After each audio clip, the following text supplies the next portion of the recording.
Assalamualaikum warahmatullahi wabarakatuh.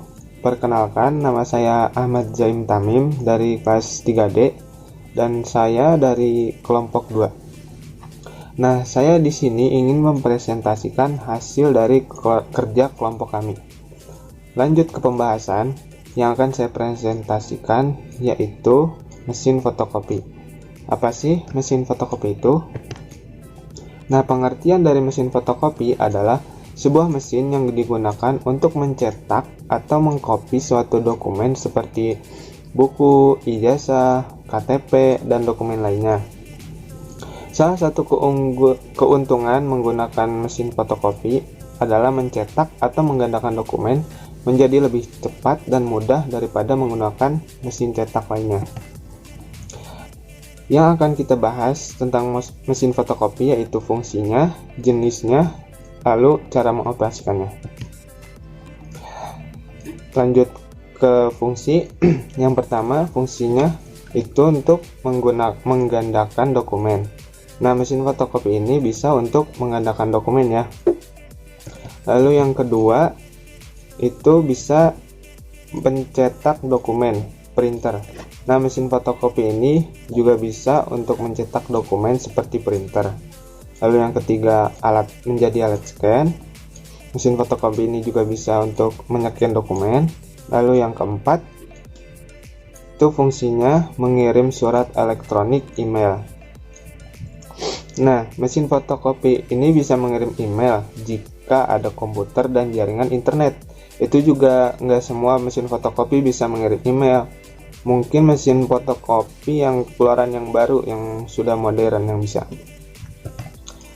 Nah, secara umum, fungsi atau kegunaan mesin fotokopi adalah untuk menggandakan dokumen. Tetapi, seiring perkembangan zaman, mesin fotokopi saat ini bisa digunakan untuk usaha fotokopi dan peralatan pendukung pekerjaan di kantor.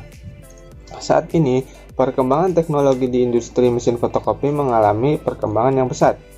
Mesin fotokopi saat ini sudah mulai dilengkapi dengan beberapa fitur canggih dan tidak hanya digunakan untuk mengcopy dokumen saja, tetapi bisa digunakan untuk memudahkan pekerjaan yang lain.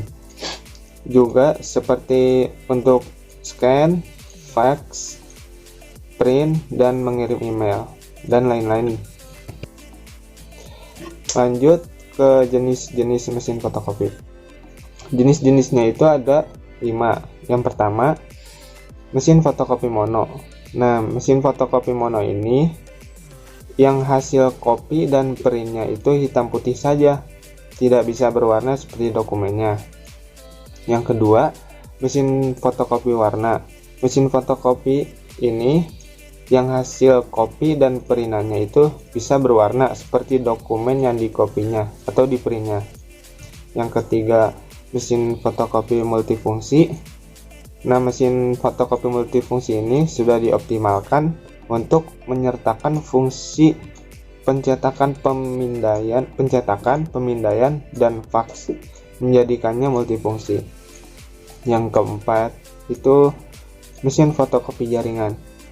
Mesin fotokopi ini dapat dihubungkan ke jaringan kantor dan memungkinkan pencetakan jarak jauh dan juga bisa mengirim email. Nah, yang kelima itu mesin fotokopi desktop.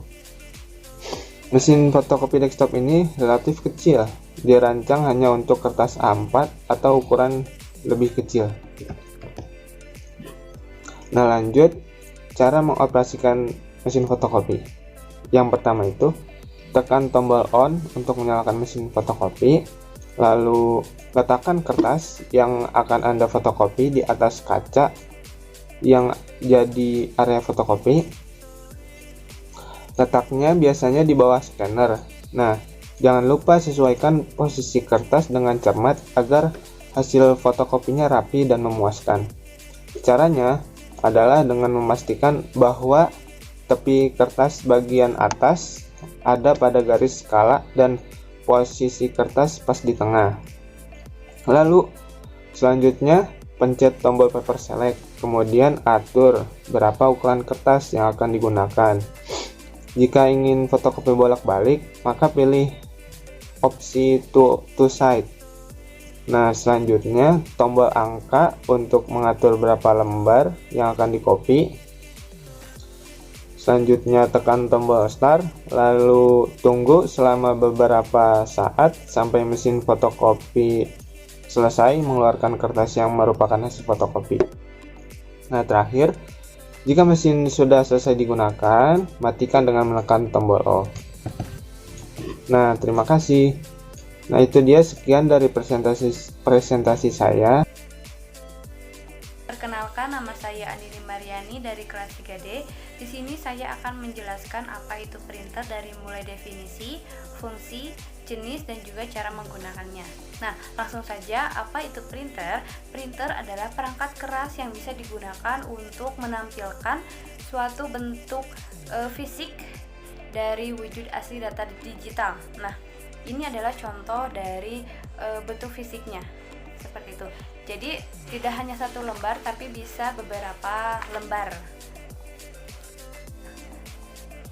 Lalu yang kedua, saya akan menjelaskan fungsi dari printer. Nah, jadi fungsi utamanya itu tentu saja untuk mencetak sebuah dokumen yang dari asalnya digital atau maya, diubah menjadi bentuk fisik yang tadi saya tunjukkan. Nah, untuk menjadi bentuk fisik seperti itu diperlukan print out. Nah, lalu ada juga fungsi lain seperti untuk menampilkan dokumen, lalu untuk mencetak desain grafis, dan juga bisa untuk zaman sekarang ada juga printer yang bisa men-scan gitu atau scanner. Nah, selanjutnya adalah jenis-jenis printer. Jadi printer itu tidak hanya satu jenis. Nah, di sini saya akan memaparkan apa saja jenis-jenis yang ada. Jenis yang pertama ini disebut dengan printer laser jet. Printer ini menggunakan tinta bubuk atau sering juga disebut dengan toner. Nah, perangkat printer ini dioperasikan melalui komponen infrared yang menghubungkan antara printer dengan komputer. Printer ini bekerja dengan cara menarik kertas keluar lalu dicetak dengan toner. Biasanya permasalahan yang klasik itu, jadi printer ini mudah kering. Jadi sama seperti hasil fotokopian. Nah, tapi meskipun hasilnya seperti fotokopian, printer ini juga mendukung cetak warna pada desain grafis sederhana. Nah, jenis yang kedua yaitu printer dot matrix.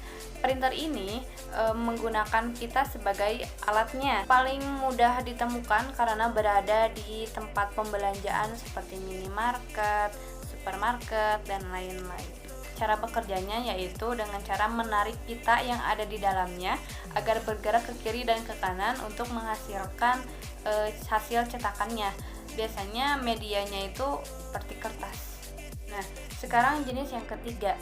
Printer ini disebut dengan printer inkjet. Printer ini lebih unggul daripada kedua printer yang tadi saya sebutkan atau yang tadi saya jelaskan. Kenapa? Karena printer ini menggunakan tinta sebagai alatnya, dan printer ini lebih cepat, lebih efisien, dan efektif. Nah, printer ini juga lebih unggul, multifungsi, bisa menjadi scanning dan juga bisa fotokopi. Nah, yang keempat adalah printer label. Namanya saja sudah label, tentu saja ini hanya untuk label, dan bentuknya juga lebih kecil daripada printer-printer lainnya. Nah, printer label ini ada juga dari inkjetnya. Biasanya digunakan untuk label produk penjualan. Nah, yang kelima yaitu printer thermal. Nah, bentuk printer ini tentu saja kecil ya, dan sering dijumpai di tempat pembelanjaan. Dan medianya pun khusus menggunakan kertas thermal. Nah, printer ini cukup mudah karena tidak terlalu banyak menggunakan tinta ataupun toner. Nah, dan jenis yang terakhir yaitu printer 3D. Wah, dari semakin majunya zaman, sekarang ada juga printer 3D. Medianya pun bukan kertas saja, melainkan plastik, lalu logam, polimer, seperti itu. Nah, biasanya printer ini digunakan di percetakan yang besar sebagai objek grafis 3D. Yang terakhir adalah langkah menggunakan mesin printer. Yang pertama, kita harus menyiapkan kertas HVS seperti ini yang masih kosong. Lalu kita masukkan. Setelah itu kita buka file print. Kita buka dokumen yang mau dicetak. Lalu kalau misalkan mau lebih cepat bisa CTRL-P. Lalu kita tunggu hasilnya. Perkenalkan, nama saya Nida Amalia. Di sini saya akan menjelaskan tentang scanner. Apa sih scanner itu? Nah, scanner adalah sebuah alat pemindai salah satu perangkat input pada komputer. Scanner ini juga merupakan alat yang berfungsi untuk menduplikat objek layaknya seperti mesin fotokopi, tapi ke dalam bentuk digitalnya. Selain fungsi tersebut, ada juga fungsi-fungsi lain dari scanner. Fungsi pertama yaitu menyalin berkas. Fungsi awal scanner ini ialah untuk menyalin berkas yang penting yang eksistensinya sudah terancam oleh hal-hal yang menyerang kondisi fisik dari berkas tersebut. Kedua, ada pendokumentasian. Sebagian pengguna memilih scanner saat hendak mendokumentasikan atau menyimpan berkas yang dinilai penting. Yang ketiga, ada pengelolaan fisik. Nah, ketika berhubungan dengan berkas fisik, maka resiko terkecil yang muncul ialah waktu yang terbuang karena pengelolaannya yang susah. Dengan scanner, setiap berkas dapat dikelola dan dikategorisasikan dengan mudah. Ketika berkas dibutuhkan, maka versi digital telah siap untuk diambil kapan saja. Dan yang terakhir ada pengamanan berkas. Berkas konvensional memiliki ancaman fisik yang siap menyerang kapan saja. Dengan adanya scanner, maka berkas lebih aman karena versi digital dapat menjamin eksistensi dari versi asli. Selain itu, ada juga jenis-jenis atau macam-macam scanner. Yang pertama ada flatbed scanner. Nah, scanner jenis ini merupakan scanner yang dikenal banyak orang karena scanner ini biasanya diletakkan di atas meja dengan bagian flip up atas yang akan memperlihatkan kaca pemindai ketika scanner terbuka. Yang kedua ada slide scanner. Nah, scanner jenis ini seperti namanya, dokumen dimasukkan ke dalam slot vertikal atau horizontal yang tersedia di dalamnya. Komponen untuk pemindaian set fade adalah set fader, modul pemindaian, dan lembar kalibrasi. Scanner ini cocok untuk memindai dokumen satu halaman, tapi tidak cocok untuk memindai dokumen yang bersifat tebal dan mungkin itu merupakan kelemahan dari scanner jenis ini. Yang ketiga, ada foto scanner. Nah, jika kalian memerlukan scanner yang utamanya untuk mendigitalkan film negatif atau slide, maka foto scanner lah solusinya. Kenapa? Karena foto scanner menyertakan teknologi khusus sehingga perangkat ini bisa menangani slide negatif. Selanjutnya ada handheld scanner. Scanner jenis ini berfungsi secara manual yang mengharuskan pengguna untuk menggerakkan scanner ke item yang sedang dipindai. Pengguna akan menggerakkan scanner ke atas dokumen sehingga mendapat detailnya. Yang kelima, ada portable scanner. Nah, portable scanner merupakan perangkat scanner genggam yang berukuran kecil atau perangkat kerja kecil yang memungkinkan orang untuk memindai apa saja, kapan saja, dan di mana saja. Yang keenam ada drum scanner. Drum scanner ini merupakan jenis scanner yang menggunakan tabung photomultiplier atau PMT untuk memindai gambar, yang berbeda dari flatbed yang menggunakan perangkat yang digabungkan. Tabung photomultiplier adalah sejenis tabung vakum yang sangat sensitif terhadap cahaya. Nah, drum scanner ini memiliki resolusi yang tinggi yang membuat scanner ini cenderung digunakan untuk pemindaian rinci. Yang ketujuh ada film dan slide scanner. Nah, film dan scanner ini merupakan scanner kecil yang khusus untuk pemindaian massal produk film. Kualitas gambar memang tidak terlalu bagus, tapi hasil pengerjaannya cepat karena perangkat ini dapat bergerak cukup cepat melalui tumpukan slide. Yang kedelapan ada scanner printer multifungsi. Orang-orang saat ini beralih ke printer multifungsi yang pada dasarnya merupakan sebuah printer, scanner, dan mesin fotokopi yang semuanya ada dalam satu perangkat. Perangkat ini juga bagus untuk kebutuhan pemindaian sesekali atau tidak memerlukan resolusi tinggi. Scanner multifungsi ini biasanya juga dilengkapi dengan fasilitas fax. Dan scanner multifungsi adalah pilihan yang tepat untuk digunakan di kantor atau rumahan kecil. Setelah jenis-jenis scanner, ada pula cara untuk mengoperasikan scanner. Nah, gimana sih cara untuk mengoperasikan scanner? Pertama, kita harus menyalakan scanner. Pastikan kabel scanner telah terhubung pada komputer. Kedua, masukkan objek pada scanner dengan posisi muka menghadap ke bagian dalam scanner. Lalu, setelah memasukkan objek, klik Windows, All Program, Window Fax and Scan. Setelah itu, pilihlah menu Scan. Ada di halaman Window Fax dan Scan, tepatnya pada bagian kiri atas halaman. Selanjutnya, pada profil pilih dokumen jika yang di-scan adalah dokumen. Tapi, jika yang di-scan adalah dokumen berisikan gambar, maka pilihlah picture. Untuk tipenya, kita memilih tipe JPG. Setelah itu, klik scan. Setelah selesai dan hasilnya keluar, maka save as. Terima kasih. Selanjutnya akan dilanjutkan oleh teman saya.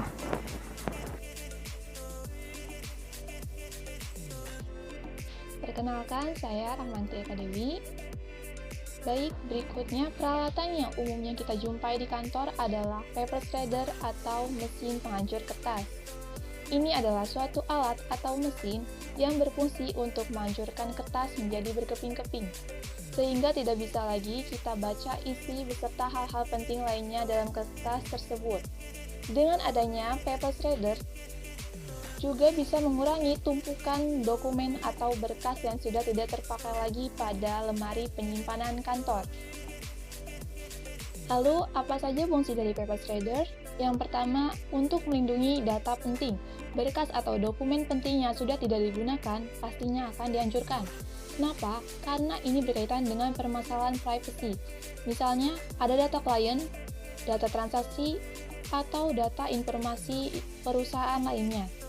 Ketika kita membuang kertas ke tong sampah, kemungkinan ada resiko pencurian informasi, di mana nantinya akan merugikan perusahaan dan juga kita sebagai pekerja yang bertanggung jawab.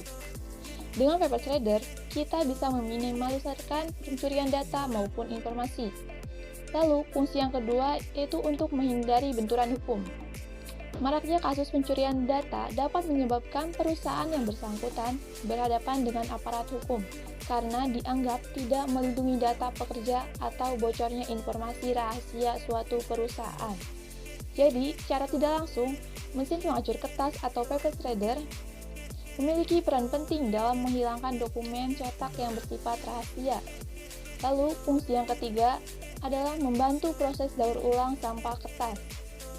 Kertas yang tidak dihancurkan tentu memakan banyak tempat sehingga fungsi tempat sampah jadi tidak efektif.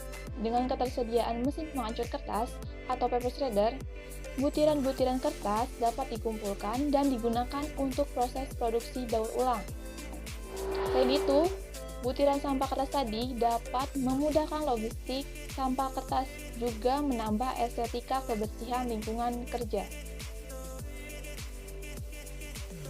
Selanjutnya, adapun jenis-jenis paper shredder berdasarkan hasil pemotongannya. Itu yang pertama ada strip cut. Shredder jenis strip cut menggunakan pisau yang bisa berputar untuk memotong kertas dan lebih cepat prosesnya. Lalu jenis yang kedua adalah cross cut. Shredder jenis cross cut menggunakan dua set pisau gigi yang berputar berlawanan arah untuk menghasilkan partikel-partikel kotak berukuran kecil. Lalu jenis yang ketiga ada micro cut. Teknik micro cut akan menghancurkan kertas dalam bentuk yang lebih kecil dibanding cross cut dan strip cut, sehingga data dan informasi penting dalam dokumen tidak dapat dibaca atau ditelusuri lagi.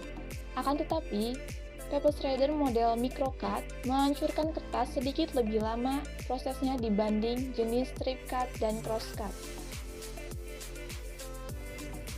Dan berikut adalah beberapa paper shredder yang direkomendasikan dan dimiliki oleh perusahaan-perusahaan. Selanjutnya akan saya jelaskan fitur-fitur apa saja yang ada dalam paper shredder. Yaitu fitur yang pertama ada lubang masuk kertas yang super kecil. Nah, fitur ini untuk menghindarkan jari kita agar tidak bisa masuk ke dalam mesin ini. Lalu fitur yang kedua, menghancurkan kertas secara otomatis. Fitur ini berfungsi agar mesin dapat menghancurkan kertas yang tidak terpakai walaupun tanpa pengawasan. Lalu fitur yang ketiga, ada kotak penampungan sampah. Nah, fitur ini berfungsi untuk menampung sampah-sampah hasil penghancuran kertas. Dan fitur yang keempat adalah sensor jarak. Sensor akan otomatis mati jika tangan terlalu dekat dengan lubang masuk kertas. Saat medan energi ini terdeteksi, mesin penghancur kertas akan langsung mati. Lalu, bagaimana cara mengoperasikan paper shredder? Berikut akan saya jelaskan tahapannya. Yang pertama, kita siapkan mesin dan kertas yang akan dihancurkan. Terlebih dahulu kita lepas atau hilangkan paper clip dan staples yang ada pada kertas. Nah, selanjutnya masukkan kertas ke dalam mesin. Lalu tekan tombol on agar mesin menyala dan siap memotong secara otomatis. Setelah selesai, tekan tombol off, ambil potongan kertasnya yang ada dalam kotak mesin untuk dibuang. Seperti itulah cara pengoperasian mesin paper shredder. Saya Sofi Nur Hayati. Di sini saya akan sedikit menjelaskan tentang mesin fax mail. Mesin fax mail adalah alat komunikasi yang digunakan untuk mengirim dokumen dengan menggunakan suatu perangkat yang mampu beroperasi pada jaringan telepon. Fax juga merupakan gabungan dari scanner, printer, dan juga telepon. Kata fax mail sendiri berasal dari bahasa Latin, yaitu facsimile atau make similar. Dengan kata lain, yaitu mengakibatkan duplikat yang sama dengan aslinya. Mesin fax diciptakan dan dipatenkan pada tahun 1843 oleh Alexander Bain, seorang fisikawan yang berasal dari Skotlandia. Selanjutnya yaitu adalah fungsi mesin fax. Mesin fax berfungsi sebagai yang pertama, mengirim dokumen cetak, yang kedua, menerima dokumen cetak, yang ketiga, multifungsi sebagai telepon. Selain mengirim dan menerima, mesin fax juga dapat digunakan untuk telepon. Dan yang terakhir adalah fotokopi dokumen. Nah, selain di antara tiga tadi, ternyata mesin fax juga dapat digunakan untuk memfotokopi dokumen. Selanjutnya yaitu adalah cara kerja fax mail. Cara kerja fax mail yang pertama adalah penerima dan pengirim dokumen harus sama-sama memiliki mesin fax. Dengan cara pengirim memasukkan dokumen ke feeder dan menekan nomor telepon sebagai alamat penerima. Yang kedua, koneksi dapat berjalan. Yang ketiga, pemindai yang dilakukan dapat dijadikan sebagai memori. Yang keempat, sinyal listrik diluncurkan ke alamat penerima sebagai tujuan pengiriman dokumen. Dan yang terakhir yaitu adalah mesin fax penerima dapat menangkap sinyal dan menerjemahkan menjadi dokumen yang mirip dengan yang diterjemahkan di mesin fax si pengirim. Selanjutnya yaitu adalah jenis pilihan untuk pengiriman, yaitu ada tiga. Yang pertama mode standar, yang kedua mode fine, dan yang ketiga adalah mode superfine. Yang pertama adalah mode standar. Mode standar, mode pengiriman bisa mengirimkan kualitas yang biasa atau standar dalam waktu yang memadai singkat. Namun, sering kadang hasilnya lebih buruk karena pemindaian dilakukan bersama dengan sangat cepat. Dan yang kedua adalah mode fine. Mode ini bisa mengirimkan kualitas lebih baik, namun waktu pengiriman lebih lama daripada mode standar. Dan yang terakhir adalah mode superfine. Mode superfine ini, mode pengiriman bisa mengirimkan kualitas yang sangat baik dari kedua mode tersebut. Namun, mode superfine butuh waktu yang sangat lama karena sistem pemindaian dilakukan bersama dengan hati-hati. Yang selanjutnya yaitu adalah manfaat fax mail. Manfaat fax mail yaitu yang pertama, lebih efisien dalam mengirim dan menerima surat atau dokumen. Yang kedua, tidak membutuhkan biaya yang besar. Dan yang terakhir adalah mudah dalam perawatannya. Mudah dalam perawatan mesin-mesin fax mail dibanding dengan laptop ataupun alat yang lainnya. Mungkin sekian yang dapat saya sampaikan tentang mesin fax mail. Kurang lebihnya mohon maaf. Wassalamualaikum warahmatullahi wabarakatuh.